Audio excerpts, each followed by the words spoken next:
गेल्या जन्मी तू आमचा लाडका भक्त होतास, म्हणून या जन्मी सुद्धा शेवटी तू आमच्या पायापाशीच येणार होतास. अरे वेड्या, आम्ही तुझीच वाट पाहत होतो.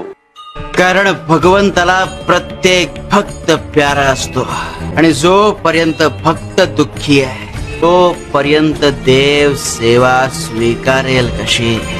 आपल्या शक्तीला ओळख. अगं, घरातल्या बाईला स्वतःचं मोल कळालं तर घरातल्या इतरांना तिचं मोल कळे.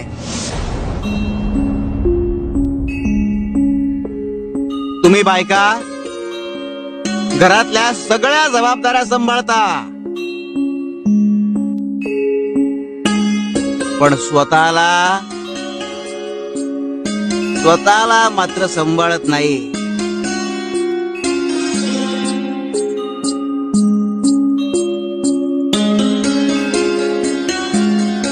स्वतः